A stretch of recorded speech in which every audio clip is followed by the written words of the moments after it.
Breaking news చూస్తున్నారు. Tirupati ticket రాకపోవడంతో కన్నీరు పెట్టుకున్నారు టీడీపీ మాజీ ఎమ్మెల్యే సుగుణమ్మ. ఇన్నాళ్లు పార్టీని నమ్ముకున్నందుకు అన్యాయం జరిగిందని ఆవేదన వ్యక్తం చేశారు. టీడీపీ హైకమాండ్పై సుగుణమ్మ తీవ్ర ఆరోపణలు గుప్పించారు.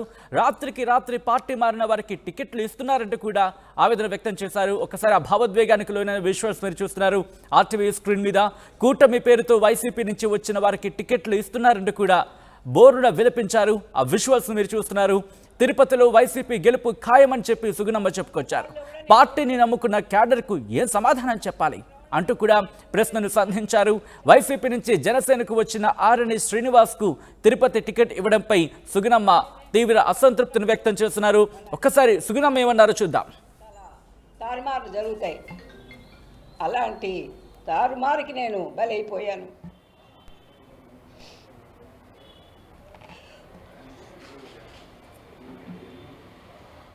రైట్, అది సుగుణమ్మ ఆవేదన వ్యక్తం చేస్తున్నారు. ఇదే అంశానికి సంబంధించి మరిన్ని అప్డేట్స్ మా ప్రతినిధి రవి అందిస్తారు.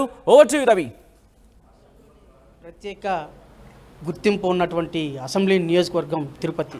అలాంటి అసెంబ్లీ నియోజకవర్గానికి జనసేన టీడీపీ కూటమిలో భాగంగా సీటు కేటాయింపు విధానం జనసేనకు కేటాయించడంతో టీడీపీ శ్రేణుల్లో తీవ్ర నిస్పృహత నెలకొనింది, అస్పృశ్యత నెలకొనింది. ఈ కారణం చేత గత నెల రోజులుగా తీవ్ర అసంతృప్తికి గురవుతున్నటువంటి తిరుపతి మాజీ ఎమ్మెల్యే గారు మనతో పాటు ఉన్నారు. వారిని అడిగి మరిన్ని వివరాలు తెలుసుకుందాం. మేడం, ఇవాళ జనసేనకు కేటాయించడంతో, ఈ స్థానం కేటాయించడంతో మీరు ఎలా ఫీల్ అవుతున్నారు, ఏంటి? ఈరోజు తిరుపతి నగరంలో తెలుగుదేశం పుట్టింది, జెండా ఎగరవేసింది. మరి పార్టీ సంస్థాపక అధ్యక్షుడైనటువంటి నందమూరి తారక రామారావు గారు ఇక్కడి నుంచే గెలిచారు. ఆయన రాజకీయ ప్రస్థానం ఇక్కడి నుంచే ప్రారంభించారు. అటువంటి నేపథ్యం కలిగినటువంటి తిరుపతి నగరంలో, ఈ ధర్మక్షేత్రంలో ఆ కలిగినటువంటి వెంకటేశ్వర స్వామి పాదాల చెంత మరి అందరూ కూడా శాసనసభ్యులు కావాలని మరి అది ఒక కోరికగా, అది ఒక అదృష్టంగా కూడా భావిస్తుంటారు. ఆ నేపథ్యంలోనే నందమూరి తారక రామారావు కానివ్వండి, మరి పిఆర్పి నుంచి మన చిరంజీవి గారు కానివ్వండి, అదేవిధంగా ఈ రోజున జనసేన పొత్తుల్లో కూడా పవన్ కళ్యాణ్ గారు వస్తారేమో, మనందరికీ ఒక చక్కటి అవకాశం, ఒక మంచి నాయకుడిని మన తిరుపతి నగరం నుంచి ఎన్నుకోబోతున్నాము అని భావించినటువంటి రోజుల్లో తెలుగుదేశం లేకపోవడమే తిరుపతి నగరంలో మరి చాలా దౌర్భాగ్యం. అందరినీ కూడా దిగ్భ్రాంతికి గురి చేసింది, ప్రజల్ని, నాయకుల్ని కూడా. మరి అటువంటి పరిస్థితుల్లో ఈ రోజున ఆరణి శ్రీనివాసులు గారు జనసేన తరఫున పోటీ చేస్తారన్న మొట్టమొదటి రోజునే ఇక్కడ తీవ్రమైనటువంటి వ్యతిరేకత రావడం జరిగింది. అది ఎవరో చేసింది కాదు, అదంతా కూడా ప్రజలు నాయకుల్లో జీర్ణించుకోలేక, మరి తిరుపతి నగరంలో నాయకులే లేరా ఇంత ప్రస్థానంలో? మరి తిరుపతి నగరం పుట్టిన దగ్గర నుంచి కూడా ఇక్కడ పుట్టి పెరిగిన వాళ్ళు లేరా అనేది ఒక సందేహం అయిపోయింది. అటువంటి పరిస్థితుల్లో మేమంతా కూడా, నా వెంట నడిచినటువంటి క్యాడర్ కూడా ఏమీ ఆశించలేదు. వాళ్ళేమీ చిన్న సన్న వ్యక్తులు కాదు. ఇప్పుడు దేవనారాయణ రెడ్డి తీసుకుందాం, వాళ్ళ నాన్న 2 సార్లు చైర్మన్, 2 సార్లు ఎమ్మెల్యే. తిరుపతి నగరంలో రామిరెడ్డి ఫ్యామిలీ అంటే ఒక ప్రత్యేకమైనటువంటి గుర్తింపు. అటువంటి ఫ్యామిలీ నుంచి వచ్చి తెలుగుదేశం పార్టీకి ఆకర్షితులై నా వెంట నడిచి తిరుపతి తెలుగుదేశం పార్టీ బలోపేతానికి అహర్నిశలు నడిచి 5 ఎలక్షన్లు చేసి, ఈ ఎలక్షన్లో మరి అధికార పక్షం పెట్టినటువంటి బాధలకి గురై ఈ రోజున మేమంతా నిలబడి మంచి అవకాశం కోసం 58 నెలలు కష్టపడ్డాం.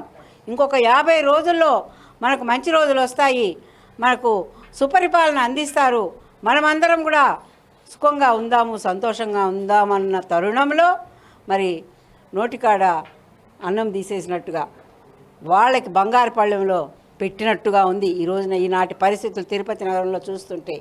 తిరుపతిలోని నాయకుల మధ్య ఐక్యత లేని కారణంగానే ఇవాళ తిరుపతి సీటును జనసేన కేటాయించారనే వాదన వినిపిస్తోంది. అది ఎంత నిజం? ఇప్పుడు అనైక్యత అనేది అక్కడ ఎవరో ఇక్కడ యాస్పిరెంట్స్ అనేది అది కామను. ఇప్పుడు మా ఫ్యామిలీ తిరుపతి నగరంలో ఒక సీనియర్ రాజకీయ ఫ్యామిలీ, తర్వాత ఎవరైనా రావచ్చు. ఇప్పుడు నేను అనేది మా ఫ్యామిలీలో 70 సంవత్సరాలు నాకు, తర్వాత ఎవరైనా రావచ్చు, మా ఇంటి నుంచి రావచ్చు, వేరే ఇళ్ళ నుంచి రావచ్చు. ఇప్పుడు మన దేవా కొడుకున్నాడు, అదేవిధంగా ఇప్పుడు అవినయ్ రెడ్డి వచ్చాడు, కరుణాకర్ రెడ్డి కొడుకుగా. అట్లా ఎవరైనా రావచ్చు, ఎవరైనా ఆశావహులు ఉంటారు. అంత మాత్రంలోనే వాళ్ళ వల్లే నా సీటు కోల్పోయాననడము పొరపాటు. నా పరిధి నాకుంది, నా యొక్క క్యాలిక్యులేషన్స్ నాకున్నాయి, నా యొక్క విలువ నాకుంది, నా పనితనం నాకుంది. అంతేగాని వాళ్ళు ఈరోజు యాస్పిరెంట్స్ కావచ్చు, వాళ్ళ పనితనం ఏంటో వాళ్ళు కూడా తెలుసు. ఇదంతా కూడా ఇరు పార్టీలకు తెలుసు. వీళ్ళంతా కూడా ఈరోజు మరి ఎవరైతే యాస్పిరెంట్స్ అంటున్నారో వాళ్ళందరూ కూడా ఎలక్షన్కి 6 నెలల ముందు వచ్చి మాకు సీటు కావాలని మేము దాదాపు ఇప్పటికి 4-5 ఎలక్షన్లు చూసాం ఇదే క్యాడర్ని. కాబట్టి వాళ్ళు అనేది వాళ్ళ వల్ల నా సీటు పోయిందనేది అది హాస్యాస్పదం. మేడం, ఇప్పుడు భవిష్యత్తు ప్రణాళిక ఏంటి మేడం? ఇవాళ జనసేనకి మీరు సపోర్ట్ చేస్తారా, లేదంటే ఏంటి పరిస్థితి? క్యాడర్కి మీరు ఏమైనా సమాధానం చెప్తారు? మా క్యాడరు ఎప్పుడు కూడా మేము క్రమశిక్షణ కలిగినటువంటి పార్టీ మాది. మేము 5 సంవత్సరాలు కూడా ఈ రోజున వైకాపాని ఎండగట్టాలి, వైకాపా ప్రభుత్వాన్ని పారదోడాలి అనే ఒక నినాదంతో, ఒక గొప్ప ఆశయంతో మేము 4-5 సంవత్సరాలు కూడా కష్టపడినాం. ఈ రోజున మరి ఈ తిరుపతికి నియమించినటువంటి అభ్యర్థులు, సీట్లు కేటాయించినటువంటి అభ్యర్థులుగా ప్రకటించబడినటువంటి అభ్యర్థులు అంతా వైకాపామయంగా ఉంది. అంటే ప్రజలు అనుకుంటున్నారు, నేను కాదు, ప్రజలు అనుకుంటున్నారు కూటమి అంటే బీజేపీ, జనసేన, తెలుగుదేశం, వైకాపానా అని అంటున్నారు ప్రజలు. మరి దీన్ని పునరాలోచన చేయాల్సిన అవసరం పార్టీ అధినాయకులకు ఉంది. మేము కోరేది ఒకటే, మేము తెలుగుదేశం పార్టీ ఇక్కడ టికెట్ లేకపోవడము, మరి రేపు రాబోయేటువంటి బ్యాలెట్ పేపర్లో సైకిల్ లేకపోవడమే చాలా దారుణమని భావిస్తున్నటువంటి రోజుల్లో మరి ఇక్కడ అభ్యర్థి కూడా లేనట్టుగా, గుర్తు లేదు, అభ్యర్థి లేదు. ఏ విధంగా గెలుస్తారండి తిరుపతిలో మీరు ఆశించినటువంటి వ్యక్తులు, మీరు పెట్టినటువంటి అభ్యర్థులు? ఈరోజు ఆయన ఎంపీ గారు వచ్చారంటే గూడూరులో శాసనసభ్యుడిగా చేసి అక్కడ ఇతను అవినీతిపరుడు అని రెడ్ బుక్లో రాసుకున్నాము అని ప్రకటించినటువంటి వ్యక్తిని ఈరోజున ఎంపీ సీట్ ఇస్తున్నారు. ఇక్కడ ఉదయం వెళ్ళి కండువా కప్పుకుంటే సాయంత్రానికే సీట్ ఇస్తారా? ఏ పార్టీ అయినా కానివ్వండి. ఏమండి? అదేవిధంగా ఆర్ఎన్ శ్రీనివాసం చిత్తూరులో నువ్వు పనికిరావు, ఇక్కడ నువ్వు అవినీతిపరుడివి, నువ్వు నీ కొడుకు, నీ అన్న కొడుకు అని చెప్తే అతన్ని తీసుకొచ్చి తిరుపతిలో వాలుస్తారా? తిరుపతి ఏమంత పనికి రాకుండా పోయిందా? తిరుపతి ఏమో నాయకులు లేని గుడ్డు పోయిందా ఈ తిరుపతి నగరము అని నేను ప్రశ్నిస్తున్నాను. కాబట్టి మేము కోరేది ఏమంటే, ఈరోజు మీరు శాంతి వచనాలు పలికిన దానికి నేను ఓకే, నేను శాంతే. కానీ నా వెనక నడిచినటువంటి క్యాడర్ కానివ్వండి, క్లస్టర్ ఇన్ఛార్జీలు కానివ్వండి, వాళ్ళైతే శాంతిగా లేరు. కాబట్టి మీరు పునరాలోచన చేసి వాళ్ళకు కూడా ఏం శాంతి వచనాలు పలుకుతారో వాళ్ళని కూడా పిలిచి, వాళ్ళని కూడా శాంతపరిచి, తెలుగుదేశం క్యాడర్ మీరు పని చేయండి అంటే మరి పని చేయడానికి మేమైతే వ్యతిరేకత కాదు. అంటే ఒకవేళ ఇవాళ క్యాడర్ని మమేకమైతూ క్యాడర్ మీతో పాటు నడవాలంటే మీరేమన్నా, ఇప్పుడు అధిష్టానారంటే ఆర్ఎన్ శ్రీనివాస్ అని పేర్కొన్నారు, అయితే మీరేమైనా ఇండివిజువల్గా పోటీ చేసే అవకాశం ఏమైనా ఉన్నాయా క్యాడర్ కోసం? లేదు. ఎందుకంటే క్యాడర్ ఎప్పుడు కూడా క్రమశిక్షణ కలిగినటువంటి పార్టీ తెలుగుదేశం పార్టీ. మేము కూడా పార్టీ వ్యక్తులమే ఫస్ట్ నుంచి కూడా. ఏ పార్టీ ఉన్నా కూడా దానికి విధేయతగా ఉండి ఒక పార్టీ అభ్యర్థులుగానే మా విజయాలన్నీ ఉండేది. ప్రజలు కూడా మా వెంట నడిచేవాళ్ళు. కాబట్టి అలాంటి ఆలోచన అయితే లేదు. ఇక్కడ తెలుగుదేశం పార్టీ స్ట్రాంగ్గా ఉంది. తప్పకుండా తెలుగుదేశం పార్టీ పనిచేయడానికి, కూటమికి పనిచేయడానికి కూడా సిద్ధంగా ఉంది. కానీ వచ్చిన తేడా అల్లా అభ్యర్థుల విషయం, వైకాపా అభ్యర్థులను తెచ్చి ఇక్కడ నిలబెట్టడం అనేది ఇది జీర్ణించుకోలేనటువంటిది. అసలు నాయకులు కాదు, పార్టీలు కాదు, ప్రజలంతా కూడా ఈరోజు దిగ్భ్రాంతి చెందున్నారు. కావాలంటే మీ సర్వేలు ఉన్నాయి కదా, రోజు సర్వే చేస్తామంటున్నారు కదా, చేయించండి, రోజు సర్వే చేయించండి. తిరుపతి పరిస్థితి ఏంటో గమనించండి, దాన్ని బట్టి నిర్ణయాలు తీసుకోండి అని నేను హైకమాండ్ కోరుతున్నా. ఇప్పుడు జనసేన అభ్యర్థి వల్ల వైసీపీకి మేలు జరుగుతుంది కానీ టీడీపీ కూటమికి కాదు అనే భావన వినిపిస్తుంది. అది ఎంత నిజమండి? అంతే కదండి. ఈరోజు ఆర్ఎన్ శ్రీనివాసులు గెలిచినా వైకాపా, అవినయ్ రెడ్డి గెలిచినా వైకాపా, వరప్రసాద్ గెలిచినా వైకాపా. ఇక తెలుగుదేశం అభ్యర్థి ఎక్కడ, తెలుగుదేశం ఎక్కడ? రేపు ఏమైపోవాలి? ఈరోజు పనిచేస్తారు, గెలిపిస్తారో ఓడతారో అది క్యాండిడేట్ని బట్టి ఉంటుంది, ప్రజల అభిప్రాయాన్ని బట్టి ఉంటుంది. నువ్వు చెప్తే జరిగేది కాదు.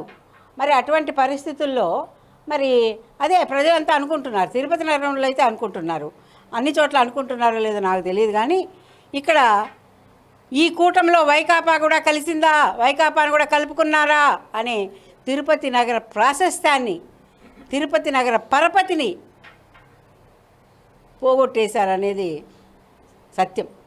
మేడం, చివరిగా ఇవాళ అధిష్టానం దగ్గరికి మీ బాధను విన్నవించారు చంద్రబాబు దృష్టికి. సార్ ఎలాంటి హామీలు ఇచ్చారని భావిస్తున్నారు?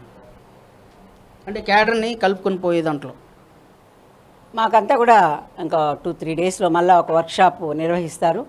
ఏదైతే కూటమిలో అభ్యర్థుల్ని తెలుగుదేశం పార్టీ కాకుండా కేటాయించిందో ఆ అభ్యర్థుల్ని ఎవరైతే ఆ ప్రాంతాల్లో, ఆ నియోజకవర్గాల్లో ఇన్ఛార్జీలుగా ఉన్నారో, క్లస్టర్స్గా ఉన్నారో, మరి తెలుగుదేశం పార్టీ లీడర్స్ ఉన్నారో వాళ్ళందరినీ కూడా పిలిచి ఒక వర్క్షాప్ పెట్టి అందరూ కూడా కూటమికి విజయానికే పనిచేయాలని వాళ్ళు కోరడం జరుగుతుంది. మాకు దిశాదశ నిర్దేశం చేయడం జరుగుతుంది.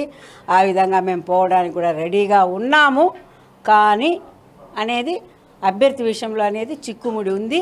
ఆ చిక్కుముడిని విప్పితే మేమంతా కూడా వాళ్ళ వెనకంట నడవడానికి రెడీగా ఉన్నామని చెప్తున్నాం. ఈరోజు మనకు మీడియా సోదరులు టెక్నాలజీని ఉపయోగించుకొని ముందుకు పోతున్నాం. దానివల్ల చాలా చైతన్యమయ్యారు. ఓటర్స్ చైతన్యమయ్యారు, నాయకులు చైతన్యమయ్యారు. కాబట్టి నేను కోరేది ఒకటి, ఈరోజు మీరు ఆర్ఎన్ శ్రీనివాసులు ప్లే కార్డ్ పట్టుకోండి, నా ప్లే కార్డ్ పట్టుకోండి. మీడియా సోదరులందరికీ కూడా చెప్తున్నాను, మీరు ప్రజానీకానికి దగ్గరికి వెళ్ళండి, అడగండి, ఎవరికి ఓటేస్తారు, వీరెవరు వారెవరు అని అడగండి. మీకే అర్థమవుతుంది తిరుపతి యొక్క పరిస్థితి. తిరుపతి నియోజకవర్గ అభ్యర్థి ఎంపికల్లో నెలకొన్నటువంటి చిక్కుముడిని విప్పినట్లయితే తామంతా వెన్నుదన్నుగా నిలబడి మద్దతు ఇస్తామని చెప్పి పదే వ్యక్తం చేస్తున్నారు. ఆ దిశగానే క్యాడర్ సైతం ఆలోచిస్తూ ఉంది. వీడియో జర్నలిస్ట్ ఎల్లైతో రవి, తిరుపతి RTV.